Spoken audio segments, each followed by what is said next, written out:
Alhamdulillah adada ma fi billah salatan wa salaman daimaini bidawami mulkillah wa ala alihi wa sahbihi. Amma ba'd, yang kita cintai, kita hormati guru kita Kiai Haji Sofwan Nizami Habibahullah wa ra'ah. Begitu juga guru kita Ustaz Jailullah Ustaz Abdul Fadil Al-Had Jainuri. Begitu juga guru kita Ustaz Al-Had Safid Ibn Kiai Haji Abdul Hinay. Dan begitu juga ya pimpinan majlis daripada Raudhatul Ulum, yaitu Ustaz Basir, yang kita doakan semua panjang umur dalam sehat walafiat. Hadirin wal hadirat rahimakumullah. Malam hari ini malam di mana kita terkumpul mengaji. Namun hari ini majlis kita akan tawakuf dengan datangnya insyaallah bulan Rabiul Awal, bulan Ramadan. Ini masih agak blank sedikit ya. Soalnya kayak berubah maling tadi ya. Ya, masuk dari mulai Condet ya, masuk tol itu stuck ya. Stuck ya, kita sampai keluar lagi tol. Keluar tol ternyata agak lenggang. Ya, baru kita masuk lewat tanah kusir. Ya, alhamdulillah bisa sampai, walaupun jadi mohon maaf ya para guru, para muallimin ya, saya datang agak telat. Saudara-saudara sekalian, tidak banyak yang saya ingin sampaikan di malam ini di Majelis Raudhatul Ulum. Namun kita berharap, kita berdoa dengan keberkahan bulan Rajab. Besok kita akan masuk daripada malam 27. Betul ya? Malam 27? Apa sekarang? Sekarang. Oh, sekarang ya. Tuh kan blank berarti ya.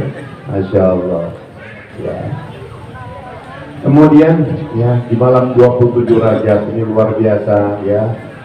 Kita berdoa sebagaimana apa yang dikatakan, apa yang dipanjatkan oleh Nabi kita Muhammad SAW. Allahumma barik lana fi Rajab wa Sya'ban wa ballighna Ramadan ya Allah. Berkahi Nabi awali dengan berkahilah kami di bulan Rajab.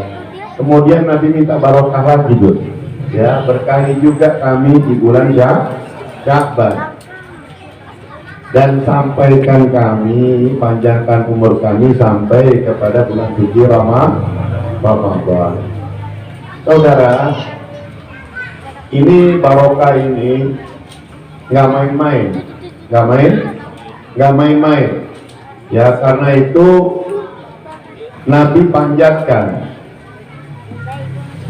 Dan beberapa ya di dalam Al-Quran kalimat-kalimat barokah itu diabadikan di dalam Al-Quran. Saya teringat pesan Sayyidil Walid, saya punya abah, beliau pernah berwasiat kepada saya. Karena itu saya ingin sampaikan, saya ingin berbagi. Beliau mengatakan kepada saya beberapa tahun sebelum beliau meninggal, ya waladi, hai anakku, hidup jangan cari yang macam-macam. Hidup cari tiga. Ini antum catat, antum ingat, antum kasih tahu lagi kepada orang-orang yang antum cintai. Yang pertama kata Sayyidil Walid, hidup cari selamat. Hidup cari selamat. Banyak orang punya duit banyak, hartanya banyak, jabatannya tinggi, luar biasa. Tapi kita lihat adanya di penjara KPK. Ada nggak yang begitu? Duit banyak. Kira-kira orang yang di penjara KPK duitnya dikit apa banyak? Dikit apa banyak? Mau nggak begitu? Mau nggak begitu? Ya. Di dunianya udah nggak selamat. Mudah-mudahan Allah Ta'ala berikan taufik hidayah kepada mereka. Jadi hidup cari selamat. Ini kelihatannya enteng. Enteng. Yang jadi pertanyaan, di mana itu jalur keselamatan? Seperti apa itu jalur keselamatan? Bagaimana orang bisa selamat? Orang kalau mau selamat harus menempuh jalur yang tiga. Yang pertama, jalur tauhid. Dia harus belajar, dia harus tahu, dia harus ngaji, dia harus belajar akidah. Siapa Tuhan yang sebenar-benarnya wajib disembah? Ini saya nggak mau bahas panjang lebar. Karena itu kita ngaji di majelis ini dengan banyak guru. Nanti kita diajarkan yang tauhidnya, yang fikihnya, yang akhlaknya. Nggak cukup orang kenal Allah, nggak cukup kalau dia tidak mau mengibadati Allah. Jadi kalau mau selamat, bukan hanya kenal Allah, tahu Allah yang wajib disembah, tapi dia nggak mau mengibadati Allah. Artinya jalur ibadah harus kita beribadah. Yang ketiga, kalau mau selamat, ibadah, kenal Allah, yakin Allah, belajar tauhid, tapi akhlaknya bobrok, sama orang tua ngelawan. Ada nggak yang model begitu? Ada nggak yang begitu? Ada. Demi Allah, orang yang tunggang-tungging sujud lagi, setiap tahun pergi haji lagi, nyantunin anak yatim ya ribuan lagi, tapi orang tuanya dikecewakan, durhaka sama orang tuanya. Apalagi kita-kita yang laki-laki yang merasa dirinya laki. Kalau kita sudah beristri, sementara masih ada ibu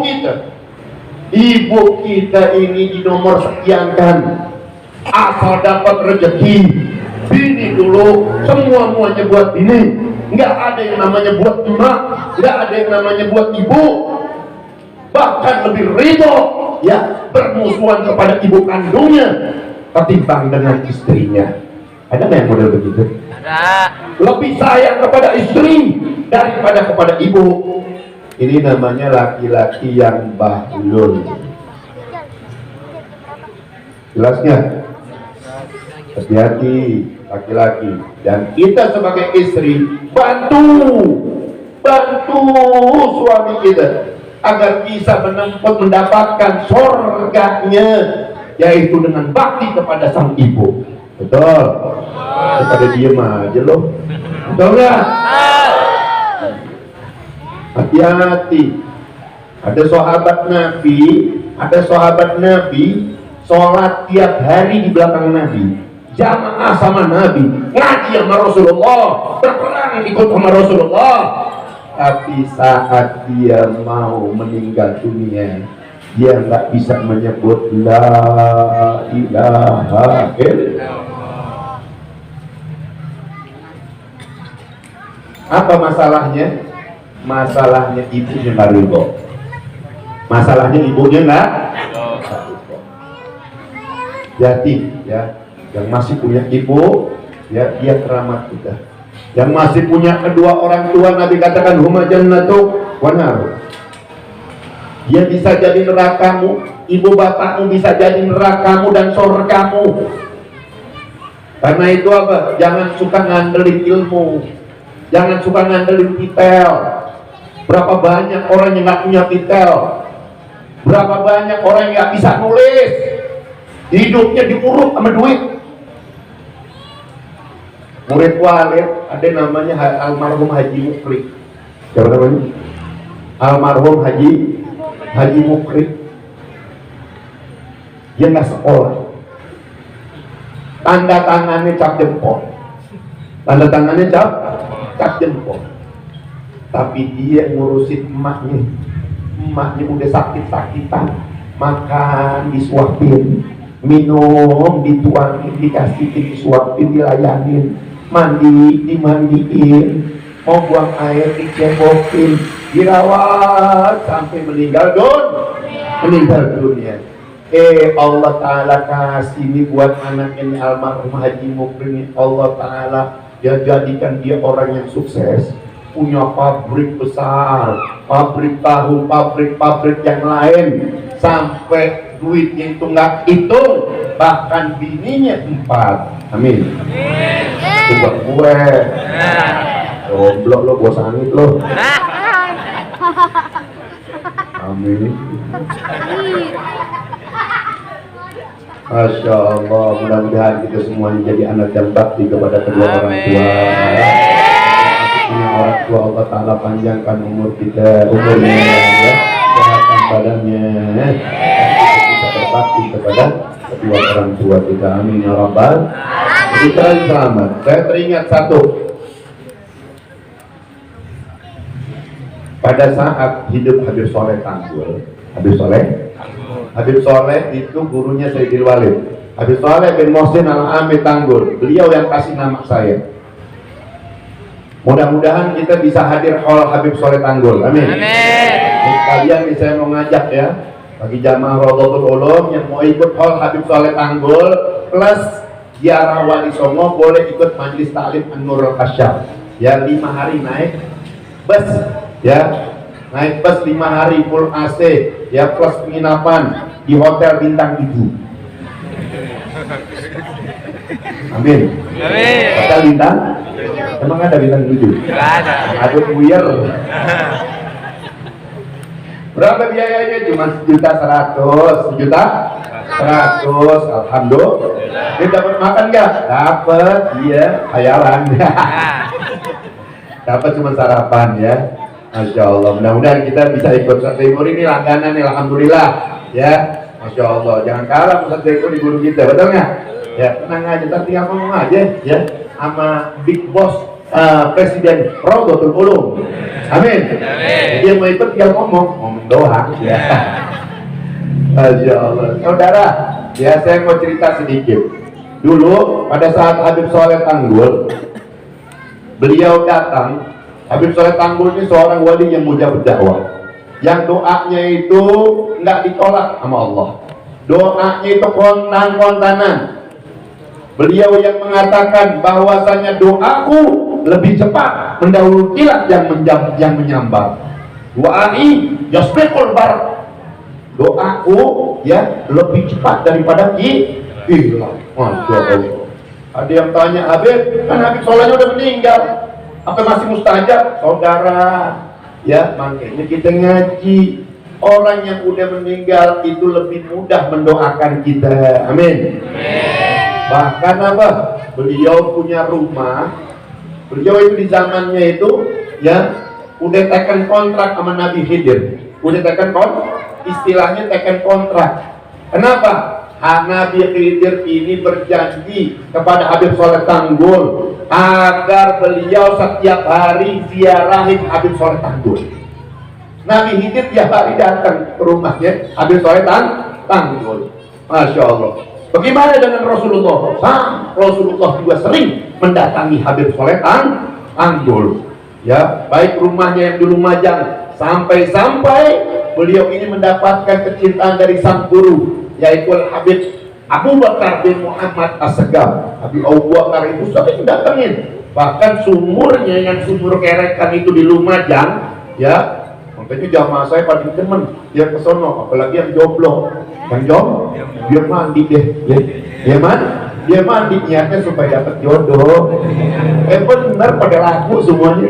Alhamdulillah. Yang udah dapat jodoh dapat lagi. Alhamdulillah. Yang nggak dapat, betul nggak?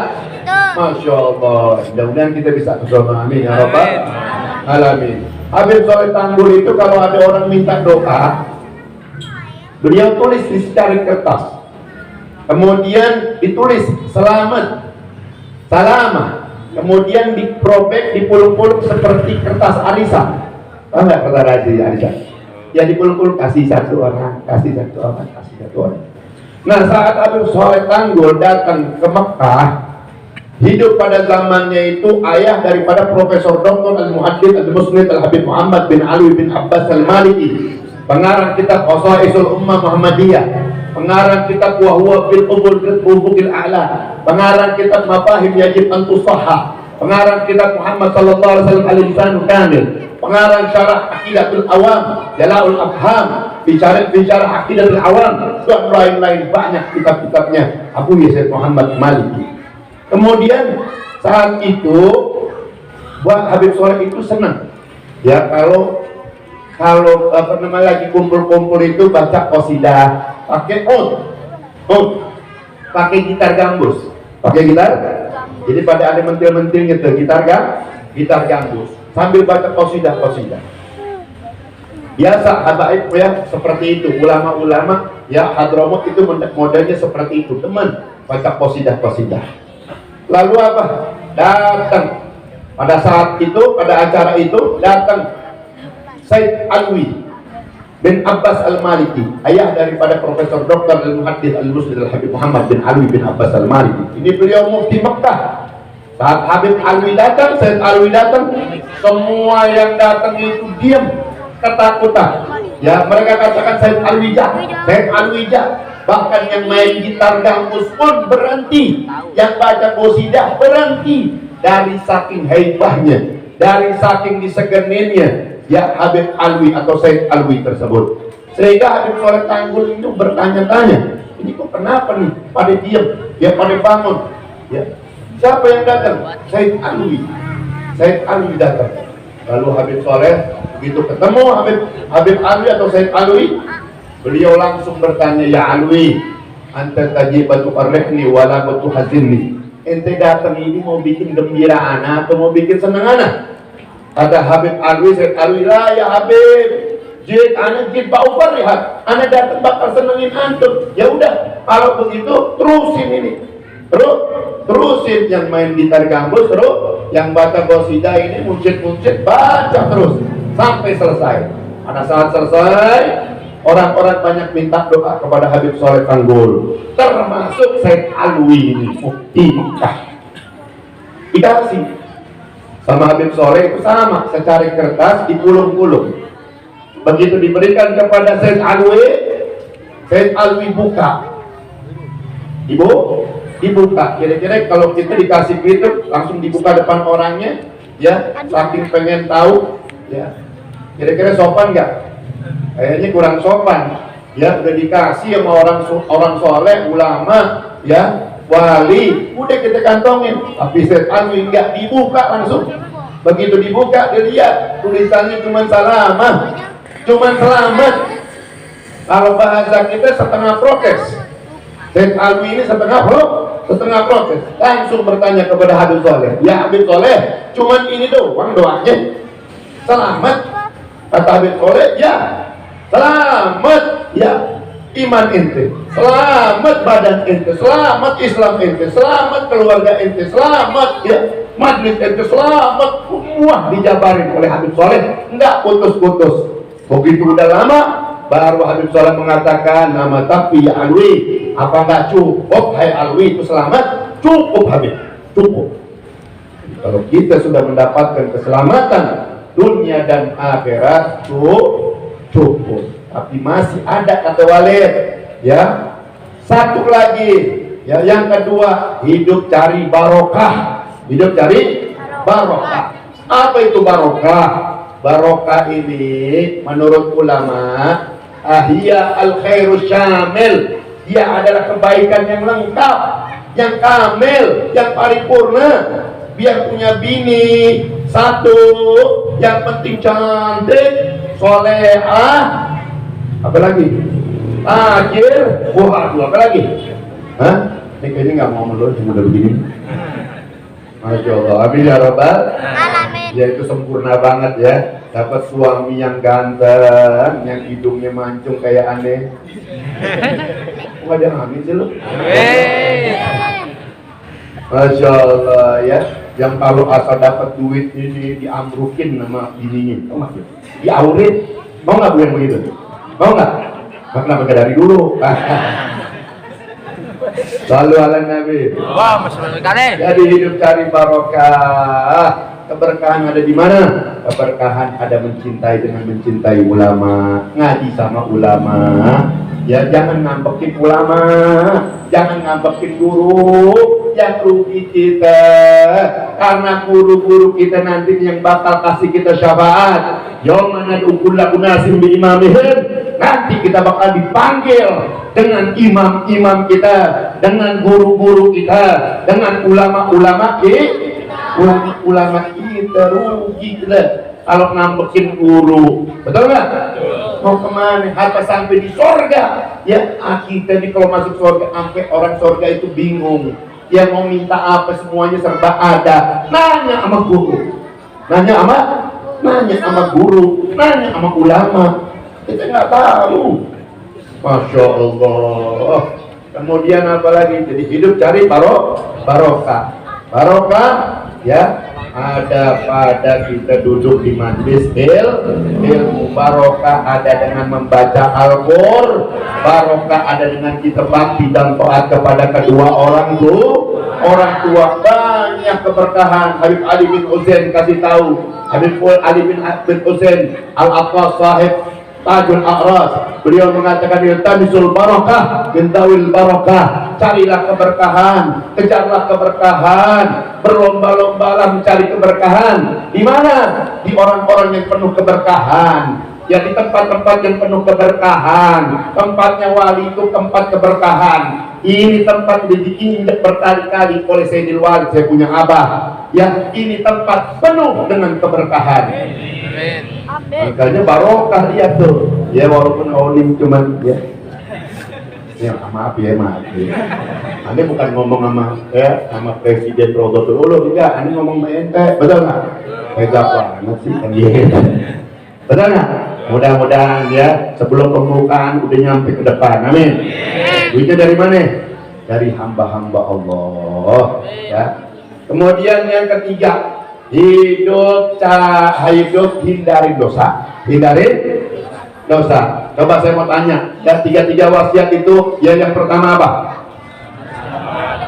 Ini nggak nyimak nih ya, jadi nih ya, jadi jomblo terus bentar ya. Yang pertama cari selamat, ya. Ini bukan selamat adanya di mall, nggak ada jalur keselamatan ada di mall, betul? Yang kedua, hidup cari barokah. Yang ketiga, hindarin dosa. Ini kelihatan yang ketiga gampang, padahal prakteknya susah. Betul nggak? Makanya ini kita hindari juga. Ini handphone ini ya jadi ajang dia menumpuk dosa kita. Alhamdulillah min. Nah, pakai seperlunya. Ini saja barangkali yang dapat Al-Fakir sampaikan. Dan insyaallah Majelis Al-Afaf ya Sayyidil Walid, ya pimpinan Sayyidil Walid yang sekarang ini saya saya bina saat ini, insyaallah tanggal 27 ya Maret penutupan